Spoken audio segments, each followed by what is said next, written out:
Director and Course Leader at Strathclyde University Mediation Clinic, and also Bill Porterfield, who is People Development Director at Aurellien HR. I've known Bill for quite a long time. He's worked with one of our member companies in a senior HR position, and he also helped out in my team when we had a planned absence a year or so ago. So we know Bill pretty well. In terms of format today, I think Bill and Charlie are going to introduce you to the concept of mediation, when it might be appropriate to use it, how it works, and then you're going to see a mock mediation session, including our very own Kevin Duffy in an acting role for the first time. So we'll see how that goes. And I say there'll be opportunity to ask questions partway through and also at the end of the session. So with that, I'm going to hand over to Bill and Charlie. Thanks very much, guys. Leave it to you. I'll put myself on mute now.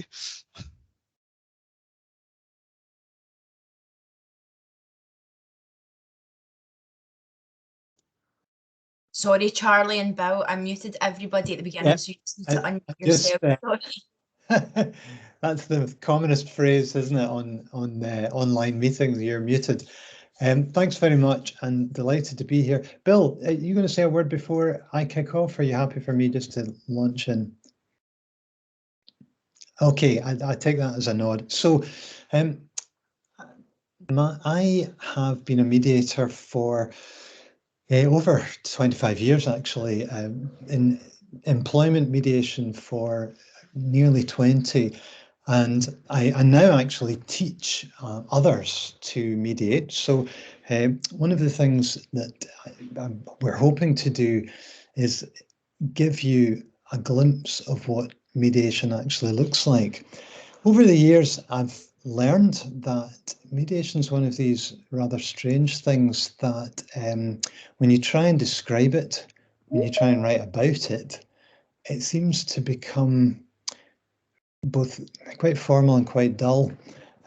When you're actually in it, it's very different from that. And in fact, it's a very, very intense and engaging process. So that's the reason we've chosen to try and create this mock mediation scenario, because I think it's much better to actually see what goes on. So in this intro, I'm not going to say so much about what mediators do, because we're going to do that shortly, but I might say a bit about the backdrop, and particularly why do people turn to mediation? Why might it be a good idea?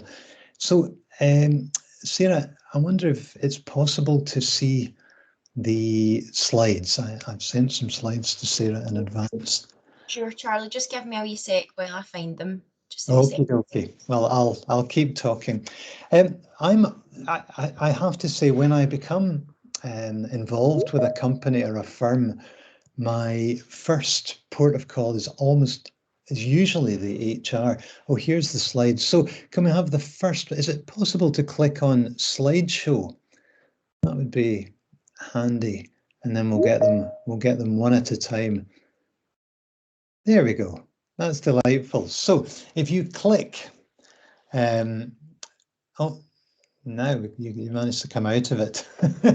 So if you go back into slideshow, and then I think you just use your down button, and that should bring the presentation one thing at a time. That's important now, Charlie. Yeah. Just let me know when you're wanting me to move along, yeah, okay? Okay, well, I'll tell you what I'm going to do. I'm just going to give you a quick glimpse of some very recent figures. The CIPD did a big survey and published the results in 2020. And it gives us a glimpse, I think, of some of the ways in which organisations are dealing with conflict. There's figures: is conflict a common occurrence? 26%. So around about a quarter of employees and a fifth of employers thought so. Next slide, Sarah. And next, yeah, push. And 35% of employees had experienced some conflict. And when it came to bullying and harassment, which is often one of the core issues, one of the core questions in terms of workplace conflict, there you see the numbers. Do you want to click again, Sarah? And we'll swiftly move on. I copied this particular page from the report because I don't think I need to say very much about it. I think it does its own work. Who is conflict in an organisation most likely to be with? Well, there you see, it's either my manager, supervisor, or my colleague. So Sarah, if we quickly move on, I think that gives you some glimpse of the challenges that face managers, actually, because, and I'll come on to this in a moment. Now, Sarah's very helpfully flicking up the next slide. You'll naturally be wondering, how do organizations deal with conflict? Aren't a lot of things sorted? And yes, a lot of things are sorted. In that survey, 44% of people said their issue had been fully or largely resolved. But that leaves an awful lot still hanging. 24% felt that the issues have been swept under the carpet, and a worrying 31% felt that the organisation didn't take it seriously. And there you see about half the people in the survey thought good behaviour was role modelled by senior leaders. Sarah will move on to the next one. And really, this slide, I think, is probably the punchline. It actually comes from another study by some commissioned by ACAS. And this has certainly been quite a significant proportion of my own experience of being invited to mediate, is that performance management, difficulties with performance, or difficulties around the way somebody does what they do, and an intervention to address that can often be a trigger for a complaint, and sometimes that's resolved, sometimes it's not, and it becomes a more significant thing for the organisation. So I think I would recognise this it's pretty challenging, because as a mediator, it's not my job to replace a manager, and it's not my job to become involved in performance management. I'm there to help people have the conversation they need to have. And that's very much the way that I frame the offering.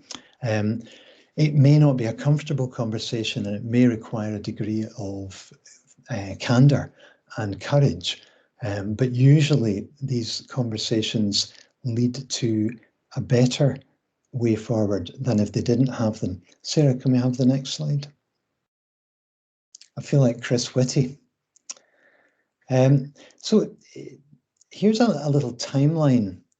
Yeah, you can just put them all up. I was going to do it one at a time, but we'll put them all up. And I wanted to mention this just as a way of combating what I think is sometimes believed, one of two extremes, that if we didn't use mediation at the beginning, then there's no point.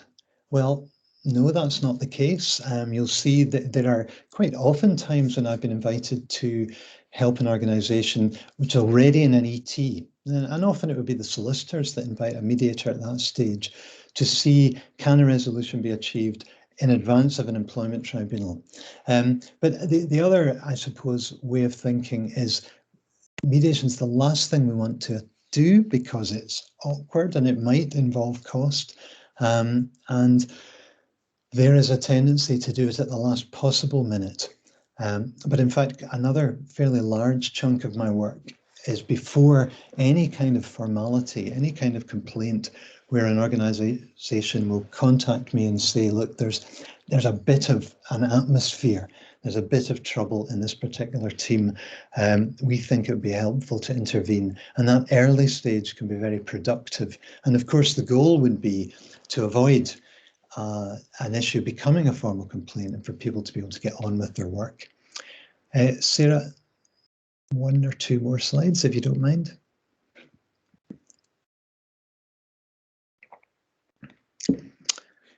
Yeah, so what do mediators actually do? It's difficult to find that many studies of this. Here's one from Scotland, actually, in 2010.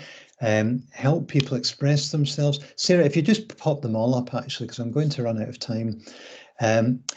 This gives you, so this is from participants in mediation, and these are the things that they selected that they had found helpful. And I just want to quickly notice, mediators, they do ask a lot of questions. They're nosy. They want to understand the story. They want the people in the room to hear each other. They will sometimes speak to people in private so that there's an opportunity for folk to maybe share things that they wouldn't choose to share with the other person, but may want to discuss with the mediator. And sometimes the mediator will also use those private discussions to explore, what are your options here? And that chimes with the next box there. Help people identify different approaches. People welcomed quite an activist mediator, not just somebody who sits and watches, and then help them understand interests and needs and the strengths and weaknesses of their positions. I can't stress that enough, that most mediators working in the workplace are fairly proactive people and will walk their clients through the options and the scenarios that face them, with them, and out of that help them to make decisions. Sarah, if we could just have another, that would be good. Yeah, I picked this out from one of the mediation books that I set the students. I think this is a subtle but quite important part of mediation. People often think that what a mediator will do is help the other person hear me more clearly. But I often find that when folk have said something, they may not always grasp the implications of what they're saying themselves.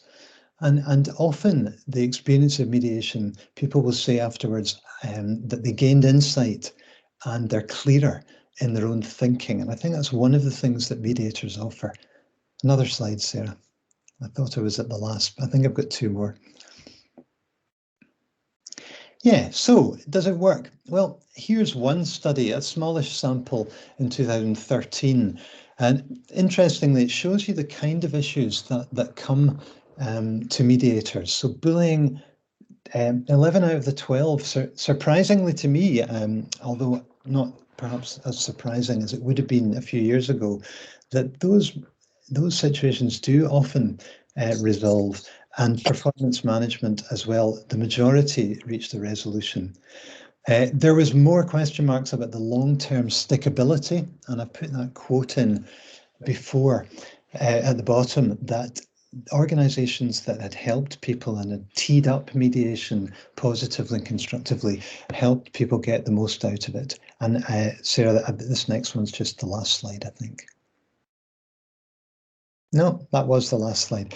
Well, that's fantastic. I think at that, I probably overstayed my 10-minute welcome. We're going to show you what actually happens in the room in the next half an hour. So I'm going to hand over to Bill Porterfield at this point. Thank you.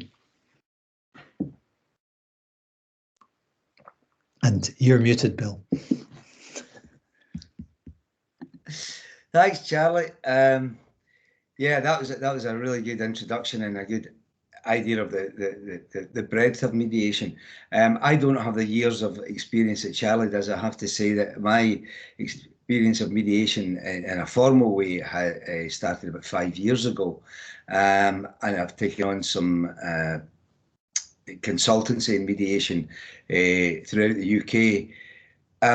What I experienced when I was trained to get through my training as mediator is that from an HR professional's point of view, pretty well a lot of that is what we're doing from a day-to-day point of view, but not formalised. And I think that's the key here. The other thing for me is I think using mediation or elements of mediation for conflict resolution early on is helpful. It can't always change things immediately, but it's certainly helpful as you go through the process, hopefully not ending up in conflict later on and having to go to tribunal, etc.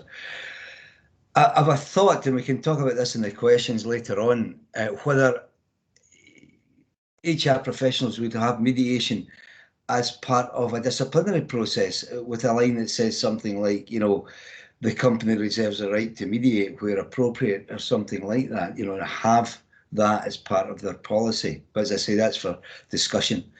And the other thing is, some of the skills of mediation, I think, would be helpful for line managers, just to go through that in a very kind of almost entry level, to allow them to understand what mediation, and when you're talking to individuals, taking the mediation skill set as a kind of non-judgmental approach might be helpful.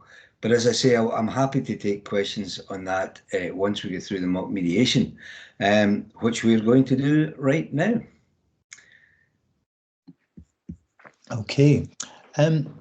So for the purposes of this, it's maybe quite important to say that I would have had a one-to-one conversation with both the individuals. And so already before we start the actual mediation, they know me, I understand the situation. And so what I think I'm going to do is invite each of you just in 1 minute to say who you are and why you're here. What's this mediation about? So can we maybe invite you first of all, Kevin, and you'll have to use your role. If you could get into your role and just tell us who you are and why you're here. Hi there, my name's James and I'm the line manager of Hardeep, who's one of my team members. Issue is that Hardeep is actually a very good team member, very skilled, has lots of positive attributes, and he is a line manager of his own team as well, so I'm a manager of managers, shall we say. Hardeep has, how can I put it, been getting ideas above his station and is making decisions that he really should be running past me first. He's becoming quite abrasive in his management style and is causing some issues within his own team, so much so that one has actually left. Hardeep is actually in a personal relationship with another senior manager within the organisation as well, and perhaps that is breeding Hardeep's overconfidence in things, shall we say. Hardeep recently had a bit of a fallout with the entire board, quite a public fallout, and is actually on suspension just now and has been for the last number of weeks, if not months, because of his outburst at a board meeting. And what we're trying to do is find a way either to bring Hardeep back into the fold in an appropriate way, or potentially find a way for Hardeep to exit the company in a professional and humane way.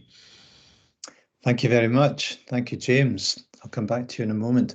Hardeep, can I invite you just to introduce yourself and say why, from your point of view, why you're here at the mediation? Well, my name's Hardeep. I've been a team leader for a number of years. I've got 6 staff. They've always been good to me. I love the organisation. It's going really well. And, you know, myself and my now partner are together, and my partner happens to be a director of the company, but it's all above board, and we're getting on really well. The thing is that I've got to know more about the organisation and how it runs, and I know that I can add more to it than I'm allowed. And I'm just getting frustrated that I'm just not allowed to do what I'm asked to do without James going over my shoulder and looking at everything and micromanaging me. And I guess I got a little bit emotional about it, and I just didn't want people talking behind my back and James telling things about me that's not true, just to keep me in my place. So I kind of overreacted one day and burst into a board meeting, and I just saw the red mist, and it didn't go down too well. So I've been suspended for the last 5 months. I've been sitting in the house, not doing very much, but I know that the company have lost business because I'm not there. So I don't know why I'm still sitting here and not out there doing my job again. I just feel James is on my case, and there might be a bit of jealousy there, actually. Thanks very much. And for our audience, you'll notice that both Hardeep and James are already making guesses about what's inside the other person's head, which is always very tempting and very natural. So I'm going to imagine that we've just logged on for this online mediation. I'm going to launch into my standard mediator intro. So welcome. Hi, James. Hi, Hardeep. Nice to see you both again. I appreciate your promptness today. Everybody comfortable? You're both able to have no one else in the room or anything with either of you? I just want to check that. Yeah, fantastic. Thank you. So I'm just going to say a couple of things about how this meeting will run. I will begin by asking you both 2 simple questions. One is, what do we need to tackle? And the other is, what do you hope to achieve? So I'm going to come back to you both, and that's how we kick off. Before I do that, I should just say a couple of things about mediation, because it's quite unfamiliar to a lot of people. I'm here to help you have the conversation you need to have. I mean, one way of putting this, and it maybe sounds a little bit blunt, is a business meeting to solve a business problem. You know, we're here because you, Hardeep, at the moment are suspended. And my understanding is that's a situation that you and the organisation would like to bring to an end. So against that backdrop, I'm here to help you talk, listen, and discuss ways forward. They have to be ways forward that you can both live with. That's how I work as a mediator. From my point of view, you'll tell me if what the other person's proposing is acceptable. Until I hear yes from both of you, then we keep going. Is that okay? I should also say that I regard this as a private conversation. Now, what that means is I won't pass on anything about our conversation to anyone in the organisation. I'm not here to make a report or an assessment about who's in the right, who's in the wrong. You'll have your own opinions about that. I will pass things back to the person that invited me to do this work was from HR. I will pass anything back that the two of you give me permission to pass back. And sometimes it can be very useful at the end of a mediation to say, we think there are things the organisation needs to hear, but I won't do anything behind your back. Okay, so that's my commitment to you. Now, I can't watch over you. You know, I'm saying it's a private meeting, and I appreciate organisations are large, curious places, and naturally each of you will have those that you talk to. And I think the way I would put this most elegantly is to say, if one of you was to hear about something that you discussed in this mediation, not from the other person, but from another source, that's probably going to undermine some of the trust we hope to build up today.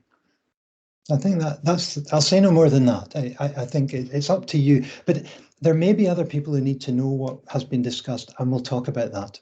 So we'll have that conversation at the end.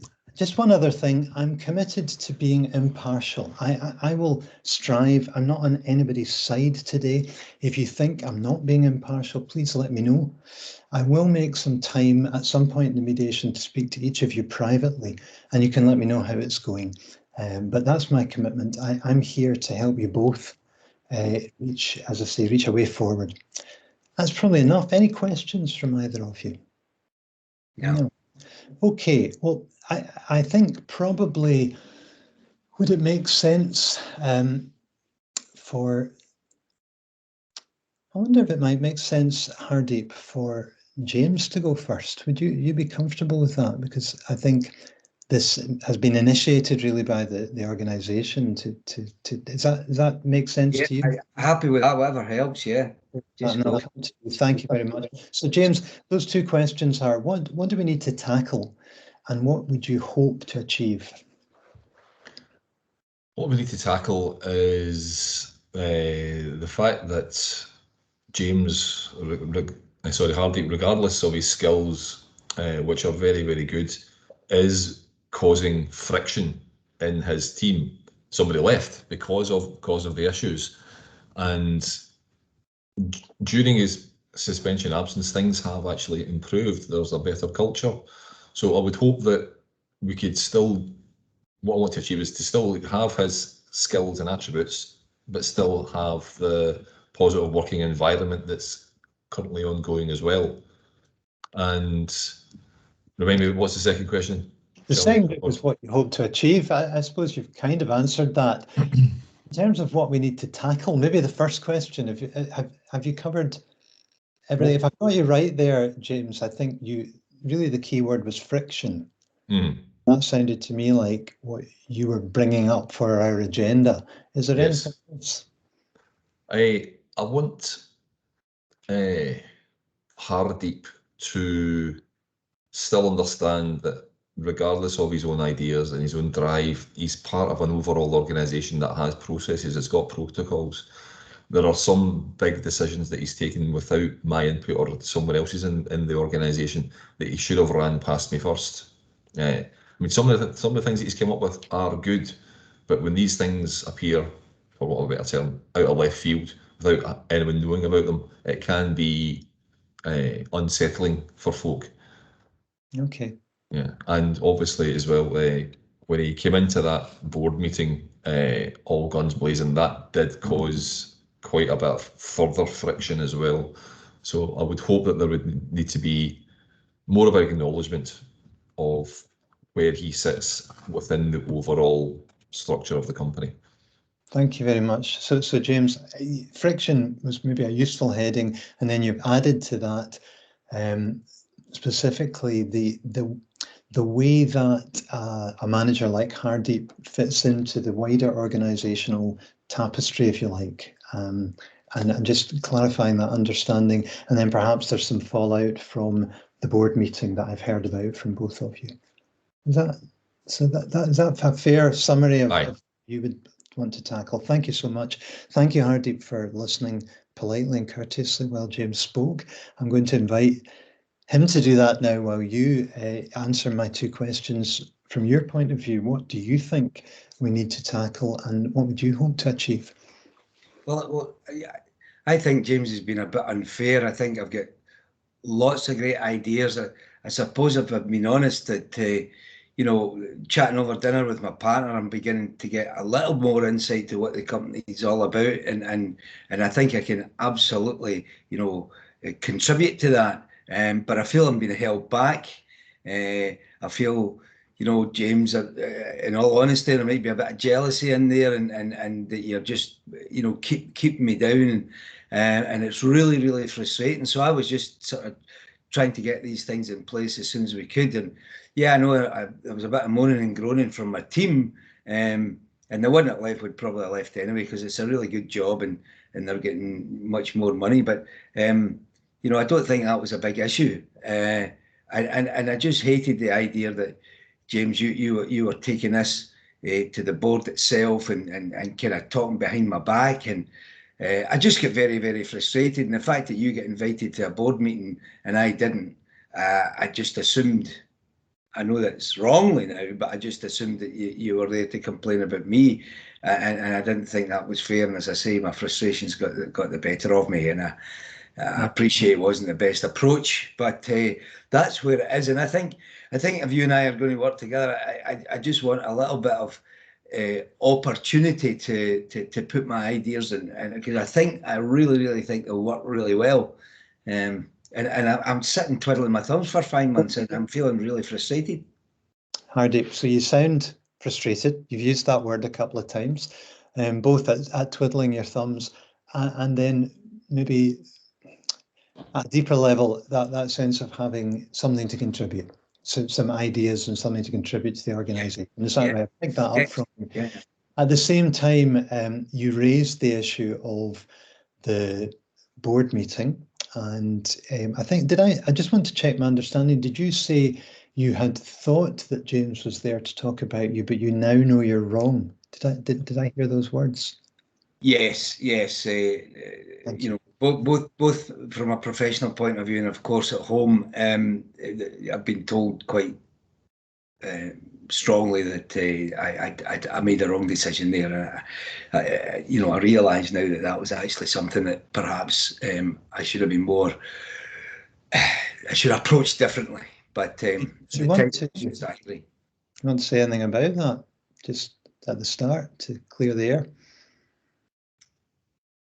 Yeah, well, as I say, my frustrations were that you were being invited into a board meeting, and you and I had the conversation, James, let's face it, and that quite strong conversation we had just before that you may have to take this conversation to the board because we couldn't resolve it between us. And when you get invited to the board meeting, which was quite unusual, I just thought you'd get in there to talk about me, and I didn't want you in talking about me without me getting an opportunity. However, the approach when I went in, and of course the language they used against the CEO wasn't helpful, and I realised that kind of put you in a corner a little bit. But I would have thought it would have been chatted about and resolved by this time. You know, I've been waiting 5 months for somebody just to come in and say, I got it wrong, you know. Okay, well, thanks, Hardeep, for that. And James, no doubt you've got your own thoughts about that. So we'll come on to that. And just one other thing then, Hardeep, it seemed to me that would it be fair to say that one of the big goals of today will, from your point of view, is to get back to work? Absolutely. I still think it contribute, and James knows as well as I do that there's been a couple of things missed and all, you know, because I wasn't there, and you know, I mean, as disappointed about that as anything else. So I just want to get in and but I also want to have an opportunity. Okay, I'll put a mediator question out to you both, and then we'll take a wee pause. But again, this is one to chew over. The question I think that will govern a lot of our conversation would be this: what needs to happen for you, Hardeep, to return to work and to do an effective job? Okay, now while you're thinking about that, we're going to pause. We'll pause the action. I think we said we'd do this. That's the opening section of a typical workplace mediation. And at this point, I don't know exactly, is somebody going to pass on any questions? Certainly interested if there are any questions from our audience about what's going on. I'm always interested, what do people think the mediator, where do people think the mediator ought to go next? That's one of the questions, because I hope you've seen already that when you're doing this work, you're presented with a great deal of information and you've got a lot of choices. I can see several avenues that this conversation could walk along, and I'm curious to know if anyone in the audience has any ideas or any hunches. So I'm going to have a wee look at, see if there's any questions, or to be honest, I don't know how how to access or how to field that. I don't know whether. Charlie, I've had a wee look just now. There's nothing in the chat function at present. Nobody has any questions yet. Well, in that case, I'll tell you what, I'm just turning the heater down a little bit.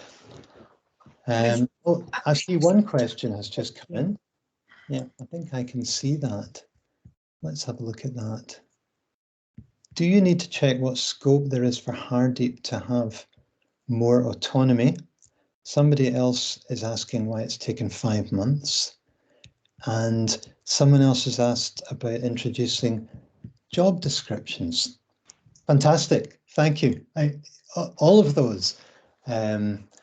I think what you've done is you've glimpsed inside the mind of a mediator, because that's exactly what's going on at this moment. I'm wondering where this conversation needs to go next. You'll have noticed, if it's okay, I think I'll carry on because time is against us. But you'll have noticed I started with quite a general question. And I think what I'm probably trying to do is get some clues from the parties about my general question was what needs to happen to get Hardeep back to work. But in order to take that forward, I'm going to go into the next section of a mediation, which is really the exploration of the issues. And when we start trying to think about potential, we're probably not at the point of thinking about solutions, actually. And generally, these mediations could last a whole morning. So let's see where it goes in this next section. Okay, Hardeep and James, thank you for your patience there. I want to come back to you. You've maybe had a moment to think about my question, which was what needs to happen for Hardeep to return to his job and I guess and to function well and effectively in that. I'm sure that's what you want, Hardeep, and I'm sure that's what you want, James. Would it be okay if we start with James on that one, Hardeep? Maybe Yeah. And what needs to happen is James needs to focus his energies more. You're James. Sorry, Hardeep needs to focus his energies a bit more and understand his role. He's not just a lone wolf, for want of a better term. He's got people who answer into him, and he answers into me as well. So he needs to understand, I think, as you mentioned, his overall place in the tapestry, his overall place in the structure. Yes, he has lots of good ideas, lots of really good ideas. And I'll be honest, his absence is causing a bit of hassle for the company just now, because usually I could rely on him. He has my back often, and his absence has caused a couple of contracts timescales to be missed. But I hate the phrase curb his enthusiasm, but he needs to be able to focus his energies much more professionally than what he was doing in the run-up to his recent suspension. Can we get in about that in a bit more detail? I mean, I very much appreciate what you're saying there. You used the word, you've used words like role and behaving professionally. Can we maybe be a wee bit more specific? What in particular would you say to Hardeep now? And if he's thinking of returning, say he was coming back in a week, are there particular things you would like to request of him? Yeah. There are well embedded processes and structures within the organisation that have stood the test of time. I'm not one for dogma, most certainly, but I don't like things being changed on the hoof just because Hardeep thinks it's a good idea there and then. He needs to run things past people and not be almost so impulsive. So if he wants to make changes, if he has good ideas, then bounce them off his team, bounce them off me, bounce them off somebody else in the board, and not just his own life partner as well. So what we want is more collaborative thinking, hopefully. And when you say bounce them off, so does that mean run them past you? I mean, that would be a good starting point, yes. So can we, and maybe one of the conversations we need to have just now would be about what that might look like. Hardeep, you've heard a couple of things then from James. Do you got any thoughts on this specific issue?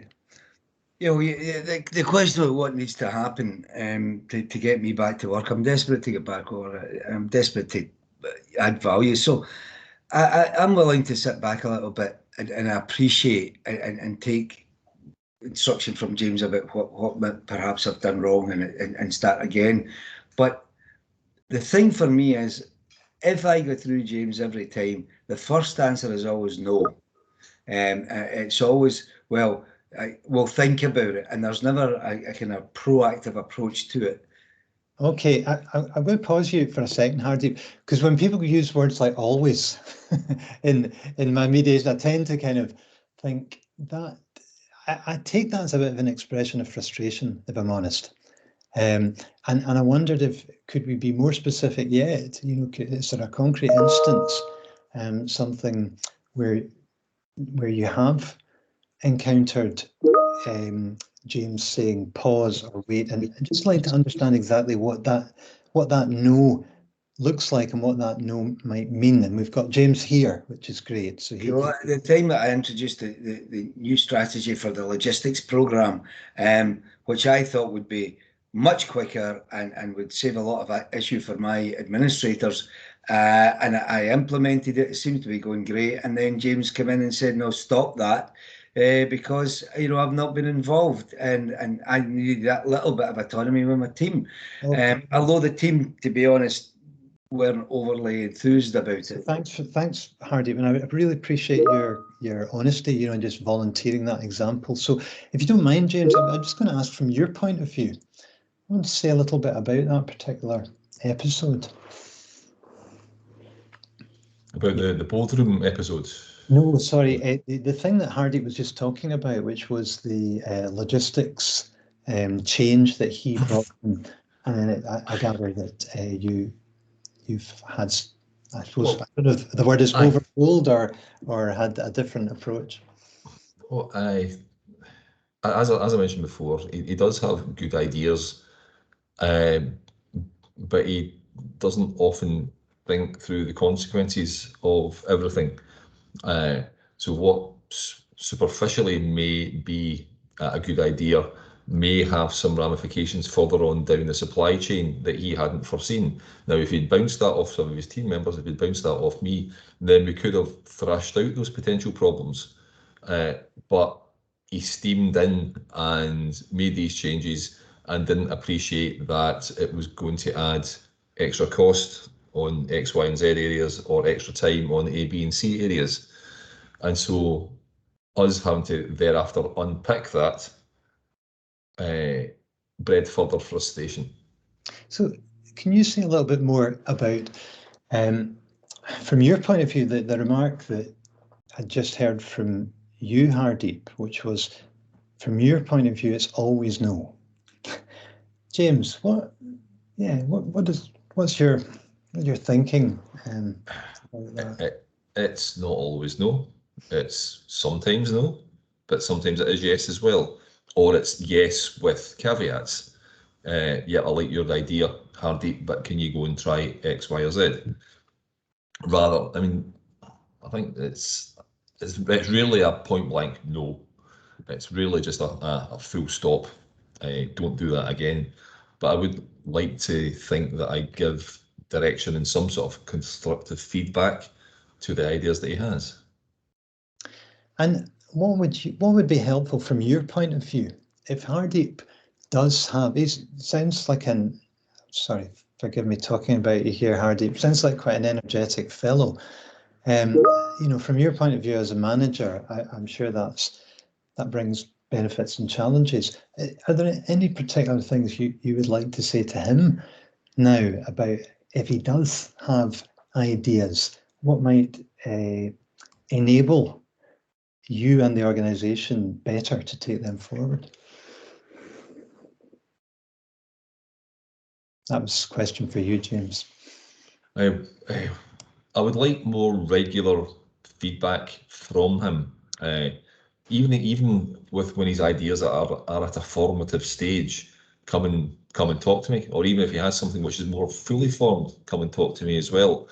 And again, since we're in full candour here, it does irk me that he sometimes feels that he's going behind my back when he talks to his partner, who is a more senior person than me, and he's maybe got more, I wouldn't say Dutch courage, but he's got more ideas above his station about how things should be, again, without seeing the full implications of what he's suggesting. Okay, thank you both. Again, time is against us. I'm just warming up. I would love to carry on. I think we should probably pause the actual mock mediation part. That's 10:15. Can I thank our two role players, James and Hardeep, Bill and Kevin, for getting into these parts and for giving everybody a glimpse. I see a lot of questions now. So I'm going to stop and hand over to you, Bill, just to kind of chair the next wee bit. Yeah, first of all, thanks, Charlie, and thanks, Kevin. And for those of you watching, my wee scenario about the logistics piece was just thrown in there. Kevin had no idea it was coming, so he did brilliantly working through that. When I look at the questions coming back, where people are saying, could you do this or could you do that, and looking for solutions, as one person just pointed out, the solutions come after the mediation, and it probably will be the management team alongside HR that put solutions in place. And the thing about mediation, as Charlie pointed out at the beginning, it is private, and the mediator themselves are completely neutral. So when you go into mediation as an HR professional, you cannot expect the mediator to turn up in your office and say, well, it was this and it was that, and here's what I think you should do about it. What the mediation hopefully will bring together, and it was getting there, is that Hardeep and James get together in a room, perhaps with the mediator, perhaps by themselves by this point, and try and fix the issue. And Hardeep's frustration and James is, but we need to thrash out, and they use that language, and it's not a positive language. So the mediator might eventually get to a place where the language is better and they can talk to each other, and each's frustration, you know, the director relationship, etc. And I'll just finish with one last thing just now, and that is that this scenario is based on, you know, the people in place and everything, but it's based on a real scenario that I had a mediation in, where someone did actually burst into a board meeting and was suspended for 5 months. Now, when it got to that point, and the HR professionals watching in will realise that even if the company decide, well, Hardeep was in the wrong and want him to go, they're going to have a problem at tribunal with having suspended him for 5 months. So, you know, from that perspective, a solution the best solution would be to get him on board and for Hardeep and James to manage their situation, and then so the mediator would pass that over, and you're hoping that the management team and the organisation would then sort it out. Charlie, anything? Well, I wondered actually if we could invite, one thing we didn't do is just ask you in your role, and I'm going to turn back to you, Kevin, thinking of yourself as James, what do you think your sense would have been of where that mediation was, how it was going and where it was going? I liked the initial setting up the stalls, or setting up the case for both sides. Because I remember your opening comments about how even when you just say something yourself, you get the ability to listen to yourself, whereas I probably just had all these thoughts in my head in the first instance. But I would be curious to see how this would have panned out, or how it will pan out. For me to recognise the good points and the bad points in the company's position, not least the lengthy suspension, but also the good points and the bad points in Hardeep's situation as well. And was there any particular crux or nub that is in your mind, you think that's the thing, you know, there's something really, really important, or there's something really, really bad that we haven't got to yet? I don't think there's anything jumping out at me just now. Just the crux, I would hope, is for Hardeep to better understand the implications of his actions. Okay, thank you. I mean, Bill, if you could just pop your Hardeep hat back on, from your point of view, how would you have felt the mediation was going up to that point? It was going well for me. And one of the things that was important, that was James, in his own volition, said I was very good at my job, and I was, you know, he held me in high esteem, and I had his back. The fact that he said that made me feel much better. I think there are still one or two barriers in terms of, you know, me thinking that whatever I say to James is not going to be listened to. But I think if, you know, the mediation had gone a bit longer, we'd have certainly got to a place where we could have talked openly about each other's frustrations, and perhaps become more of a team than a manager subordinate, to use that phrase, situation, which it has been. I would get a bit more closer, and perhaps if James gets his move up to the board, I'd be in a better position to take that role. So you're clearly an ambitious guy. And yeah. That's this is the human stuff that we work with. I noticed there's a question there about the language, like above his station, could it provoke a negative response? Now, it's a really interesting comment. When you're a mediator, you are sifting. I think that's the best thing. I've described it as the mediator skill of ignoring. There's a lot coming at you, and you don't grasp it all. However, I certainly clocked it.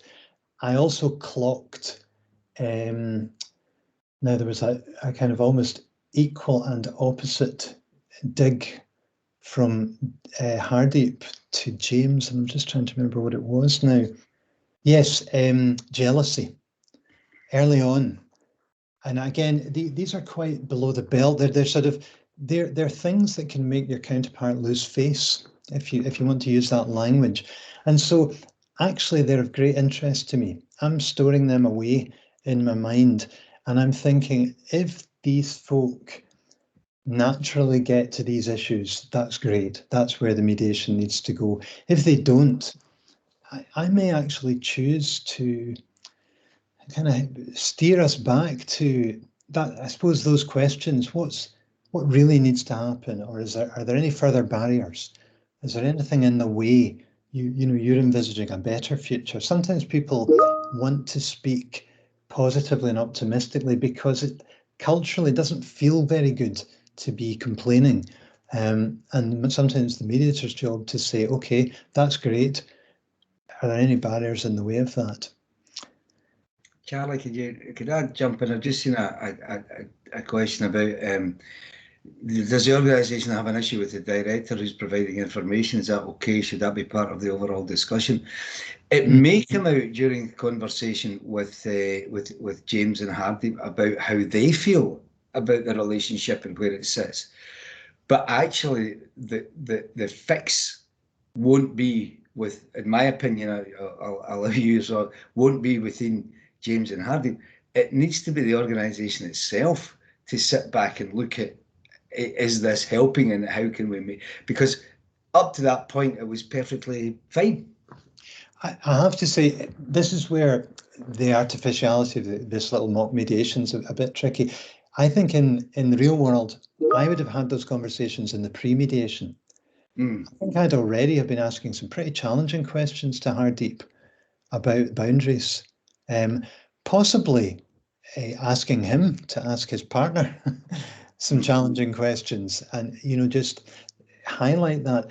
In the mediation, it may well be that James privately has also got great misgivings about that, and I probably would have broken up into private rooms in another half hour perhaps, and spoken to James privately, and again I might be wondering what he's going to say. When you're the mediator, you don't direct the conversation. You work with the data that comes at you. The premise underneath our work is that you guys know your situation inside out. I don't. I'm an incomer, and I'm not coming in as an expert in your organisation. I'm here as an expert in the process, if you like, somebody who offers you a calm, safe space to say difficult stuff. So that's one of my hunches. Is I'm not bothered by difficult language. If anything, that's given us clues about what's really going on here.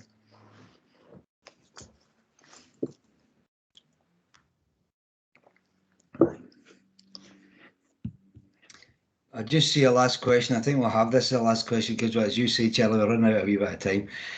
Avoid going round in circles scenario when things are not moving on. As Charlie indicated there, at some point the mediator may want to, call time on the conversation between the two participants, and then go into private conversation. And when you're in private conversation, it is as it says. Nothing comes out of the private conversation without the express permission of the individual you're talking to. So that allows you then to say, how do you really feel? Why is this going round in circles? What can you do to help resolve it with each of the individuals? Hoping at that point, someone comes up with a resolution that you can say, is it okay if I take that back now to James and let him know that? Yes. Do you want me to do it? Would you like to come in yourself and do it back in the joint session? And that is exactly how you stop the barriers. One thing, yeah, I want to share, this is a wee mediator secret, actually, that I think is counterintuitive, that often it's the relationship between people that is probably the thing that matters most. I'm already thinking these guys are actually not bad. They have had a functioning relationship in the past. So I'm seeing some quite promising things. But the counterintuitive thing is the last thing we'll talk about in the mediation is the relationship. That's not how it works. It's the exact opposite. You might have noticed what you do as a mediator is you focus in on the specific and the concrete and the particular. That's where we go. How are we going to solve that problem or this problem? And then you discover if James and Hardeep have been able to work together to solve that problem, the relationship will sort itself out. Or they've already done a little bit of rebuilding of trust and so on. Sometimes I'm working with very, very low levels of trust where that's difficult and it's much, much more painstaking. And we might only be able to say, well, what would improve things for the next 4 weeks? And then we'll meet again. So these guys are, you know, they're on the scale of things, I would say they're relatively nice. Maybe that's the wrong word, but you know, there are people who are much, much more hostile and embedded than this in my work. Well, Charlie, I think that's a great place to stop. Lindsay, I hope that's okay for you. Obviously, from a professional point of view, Charlie or I can be contacted anytime, certainly through, and thank you to Scottish Engineering. Thanks specifically again to Kevin for stepping in and doing that role play for us. Don't give up the day job, but generally speaking, it wasn't a bad effort. Could I just add a thing for anyone who's interested in finding out more? That CIPD report on conflict in the workplace, if you just Google that, that was 2020. And ACAS has got a lot of stuff on their website about that. There are studies of mediation, which are very, very good. ACAS is a really good resource for more information about this. Well, if that's us, thank you very much. It remains for me to say a few thank yous to Bill and Charlie in particular for hosting this very informative webinar. The recording and the slides will be sent to all the participants, so that should have Bill and Charlie's contact details on it if anyone wants to get in touch with them to find out more. Thanks very much to Kevin for stepping in. He saved me a job that I wasn't looking forward to. And also I'd like to say a thank you to Sarah in the background for helping with to manage the webinar, and also to my colleague Andrew Monroe, who was instrumental in setting this up with Bill and Charlie. So thanks very much to all the attendees too. Hope you found it useful. I certainly did. And with that, I think I'll wind up the session. So thank you all and good morning. Thanks. I know.